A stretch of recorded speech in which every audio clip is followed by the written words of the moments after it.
وَإِذْ أَخَذْنَا مِيثَاقَكُمْ لَا تَسْفِكُونَ دِمَاءَكُمْ وَلَا تُخْرِجُونَ أَنفُسَكُمْ مِنْ دِيَارِكُمْ ثُمَّ أَقْرَرْتُمْ وَأَنْتُمْ تَشْهَدُونَ ثم أنتم هؤلاء تقتلون أنفسكم وتخرجون فريقا منكم من ديارهم تظاهرون عليهم بالإثم والعدوان وإن يأتوكم أسارى تفادوهم وهو محرم عليكم إخراجهم أفتؤمنون ببعض الكتاب وتكفرون ببعض فما جزاء من يفعل ذلك منكم إلا خزي في الحياة الدنيا ويوم القيامة يردون إلى أشد العذاب وما الله بغافل عما تعملون أولئك الذين اشتروا الحياة الدنيا بالآخرة فلا يخفف عنهم العذاب ولا هم ينصرون۔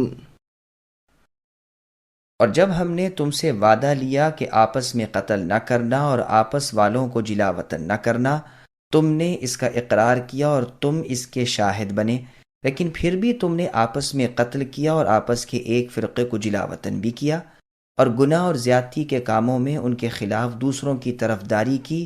ہاں، جب وہ قیدی بن کر تمہارے پاس آئے تو تم نے ان کے فدیے دیے، لیکن ان کا نکالنا جو تم پر حرام تھا اس کا کچھ خیال نہ کیا۔ کیا بعض احکام پر ایمان رکھتے ہو اور بعض کے ساتھ کفر کرتے ہو؟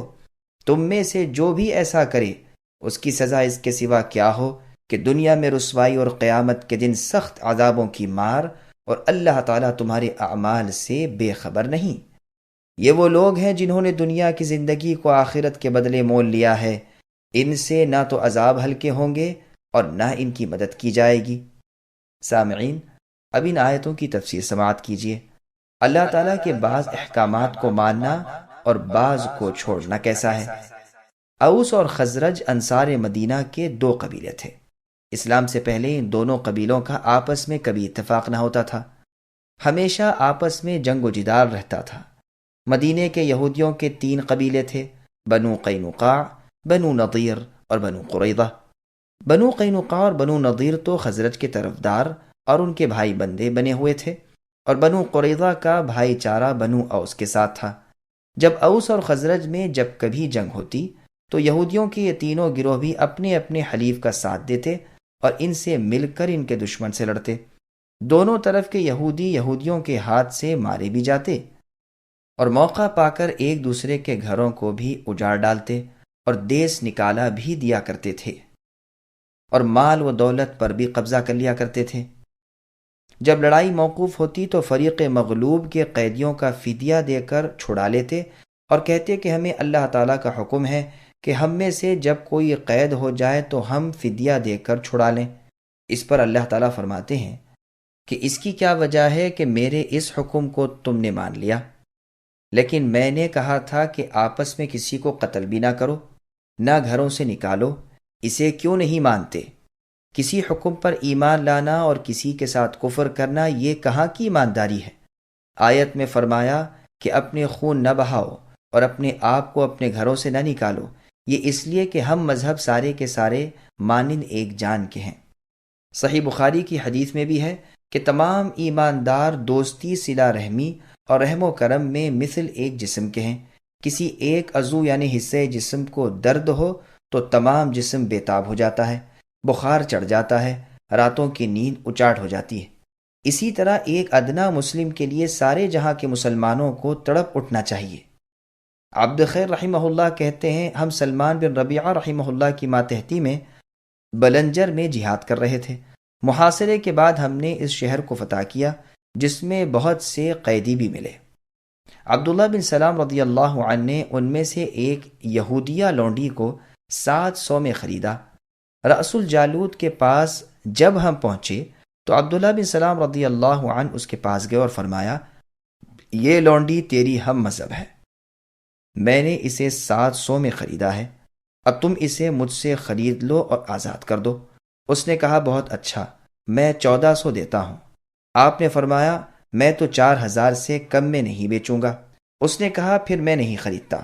آپ نے کہا سن، یا تو اسے خرید ورنہ تیرا دین جاتا رہے گا۔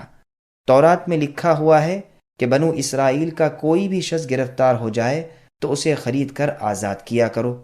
اگر وہ قیدی ہو کر تمہارے پاس آئیں تو فدیہ دے کر چھڑا لیا کرو، اور انہیں ان کے گھروں سے بے گھر بھی نہ کیا کرو۔ اب یا تو تورات کو مان کر تو اسے خرید یا تورات کا منکر بن۔ وہ سمجھ گیا اور کہنے لگا ایسا معلوم ہوتا ہے کہ تم شاید عبداللہ بن سلام ہو۔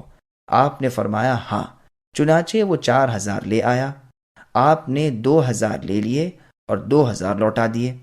بعض روایات میں ہے کہ رأس الجالوت کوفے میں تھا۔ یہ ان لونڈیوں کا فدیہ نہیں دیتا تھا جو عرب سے نہ بچی ہوں۔ اس پر عبداللہ بن سلام رضی اللہ عنہ نے اسے تورات کی یہ آیت سنائی۔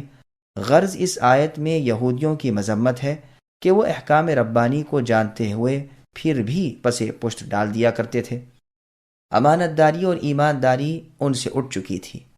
نبی صلی اللہ علیہ وسلم کی صفات، رسول اللہ کی نشانیاں، رسول اللہ کی نبوت کی تصدیق، آپ کی جائے پیدائش، جائے ہجرت وغیرہ سب چیزیں ان کی کتاب میں موجود تھیں، لیکن یہ ان سب کو چھپائے ہوئے تھے، اور اتنا ہی نہیں بلکہ رسول اللہ کی مخالفت کرتے تھے۔